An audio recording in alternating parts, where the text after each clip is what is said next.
Hello दोस्तों, cholesterol आपके शरीर में ज़रूरी भी है। बहुत ज़्यादा मात्रा में होने से आपकी बॉडी में नुकसान भी पैदा कर सकता है। आज हम बात करेंगे कि आप जो खाद्य पदार्थों को खा रहे हो वो आपकी बॉडी में फ़ायदा कर रहे हैं कि नुकसान।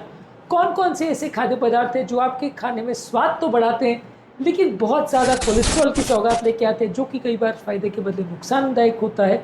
ज़्यादातर केस में एक्सेसिव कोलेस्ट्रॉल आपके लिए नुकसानदायक हो सकता है यदि आप इसको बहुत ज़्यादा मात्रा में खाते हैं। तो आज हम बात करेंगे कौन कौन से खाद्य पदार्थों में ज़्यादा कोलेस्ट्रॉल रहता है, ताकि ओवरऑल एक अंडरस्टैंडिंग बन पाए और आपको समझ में आ पाए कि कौन कौन से खाद्य पदार्थ को आपको ओवर ईटिंग नहीं करनी चाहिए। टॉपिक पर जाने से पहले जो लोग हमारे चैनल पर नए हैं, मैं रिक्वेस्ट करूँगा चैनल को सब्सक्राइब करें, वीडियोस को लाइक करें, शेयर करें, फॉलो करें, कमेंट करें, पूरा देखें।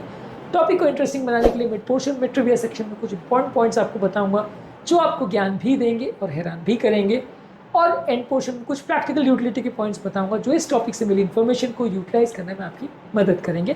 तो चलिए शुरू करते हैं मेरे साथ ये हेल्थ का सफर। सबसे पहले हम बात करेंगे कौन कौन से खाद्य पदार्थ बहुत ज़्यादा कोलेस्ट्रॉल देते हैं। इस मामले में एग योक यानी अंडे का पीला पोर्शन में हाई कोलेस्ट्रॉल होता है।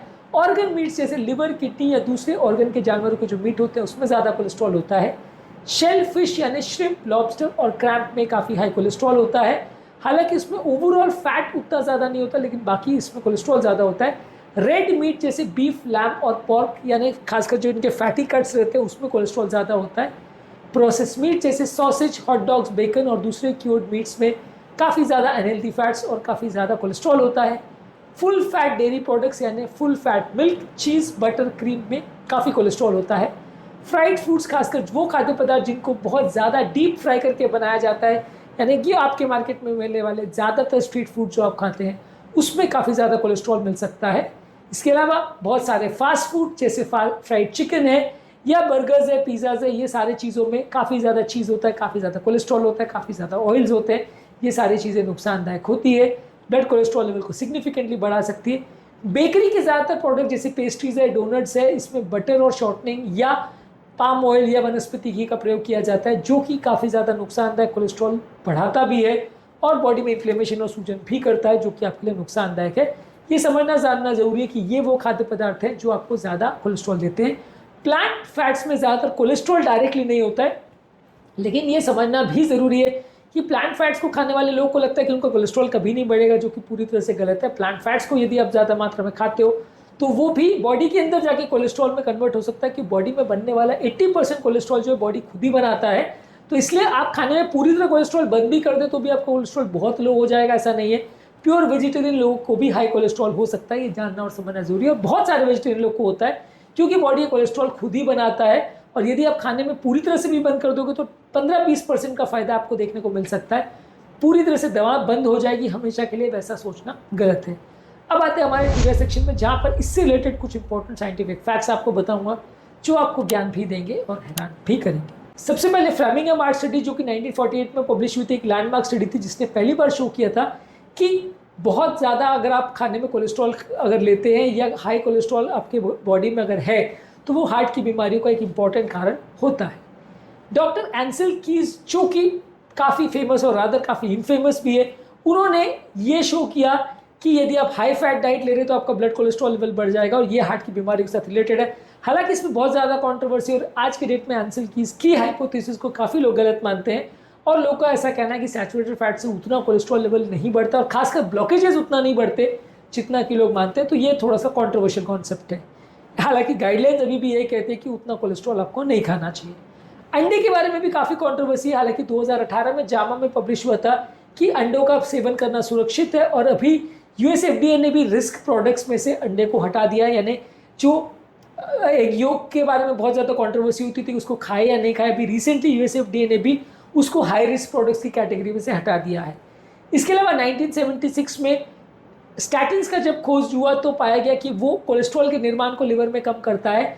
ओवरऑल दुनिया भर में सबसे ज़्यादा प्रिस्क्राइब की जाने वाली दवा है, और इस दवा से डेफिनेटली काफ़ी स्टडीज़ में शो किया गया है कि ये फ़ायदा करती है। लेकिन इसका फ़ायदा करने का तरीका सिर्फ कोलेस्ट्रॉल को कम करना है या इन्फ्लेमेशन को कम करना है, इस मामले में कंट्रोवर्सी है। ज़्यादातर लोग ये मानते हैं कि कोलेस्ट्रॉल पर जो इसका इफेक्ट है वो डेफिनेटली कुछ फ़ायदा करता है, लेकिन इन्फ्लेमेशन पर जो इसका इफेक्ट है वो और ज़्यादा बेनिफिशियल है आपके हार्ट अटैक के रिस्क को कम करने में, जहाँ पे स्टैटिन्स ज़्यादा फायदा करते हैं। 2002 में NEJM में एक स्टडी में पाया गया था कि HDL गुड कोलेस्ट्रॉल होता है जो कि ब्लॉकेजेस को कम करता है, और LDL बैड कोलेस्ट्रॉल होता है जो कि ब्लॉकेजेस को बढ़ाता है। तो आपको HDL को बढ़ाना है यानी गुड कोलेस्ट्रॉल को बढ़ाना है, बैड कोलेस्ट्रॉल यानी LDL को कम करना है। कुछ लोग का कोलेस्ट्रॉल हाई होना जेनेटिक भी हो सकता है, जिसको फैमिलियल हाइपरकोलेस्ट्रॉलेमिया बोलते हैं, और ऐसे लोग को बिना कोलेस्ट्रॉल खाए और बिना कोई प्रॉब्लम हुए, बिना कोई सिम्टम्स हुए भी बहुत यंग एज में भी हार्ट अटैक आ सकता है, और ऐसे लोगों में कोलेस्ट्रॉल लेवल्स अक्सर बहुत ज़्यादा देखने को मिलते हैं। अब आते हैं हमारे प्रैक्टिकल यूटिलिटी सेक्शन में, जहाँ इस टॉपिक से मिली इन्फॉर्मेशन को यूटिलाइज करने में आपकी मदद करेंगे। बेसिकली हर प्रोडक्ट जो आप ले रहे हैं कोशिश करिए उसमें पढ़िए कि एटलीस्ट ट्रांस फैट्स नहीं हो, पाम ऑयल नहीं हो, बहुत ज़्यादा सैचुरेटेड फैट्स नहीं हो, बहुत ज़्यादा कोलेस्ट्रॉल नहीं हो।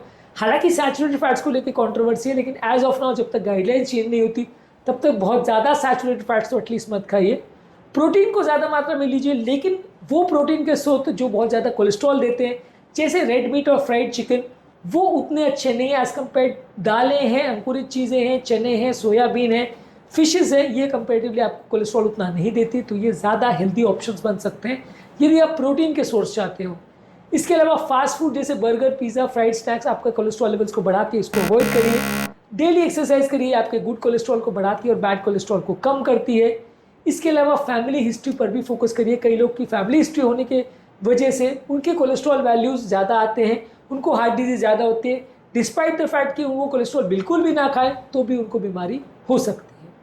तो यदि आप अब जान गए हैं कि कौन कौन से खाद्य पदार्थ आपके दिल में कोलेस्ट्रॉल बढ़ाते हैं यानी आपके दिल के दुश्मन हैं, तो आज से ही तैयार हो जाइए और अपने डाइट को प्रॉपरली चूज़ करिए, तभी आप अपनी हेल्थ के लिए एक अच्छा कदम उठा सकेंगे और अपनी लाइफ को हेल्दी बना सकेंगे और हार्ट अटैक और लकवे जैसी बीमारियों से अपने आप को बचा सकेंगे।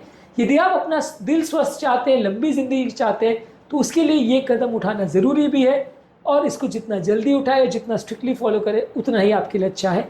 इस टॉपिक के कमेंट सेक्शन में हमें आपके कमेंट्स का इंतज़ार रहेगा। जो आपको टॉपिक के संबंधित आपको विचार आते हैं या आपके डाउट्स, क्वेरीज हैं, वो लिखकर हमें ज़रूर बताइए। उम्मीद करूंगा कि आज का टॉपिक आपके लिए उपयोगी रहा होगा। टॉपिक एंड करने से पहले जो लोग हमारे चैनल पर नए हैं उन्हें रिक्वेस्ट करूंगा चैनल को सब्सक्राइब करें, वीडियोस को लाइक करें, शेयर करें, फॉलो करें, कमेंट करें, पूरा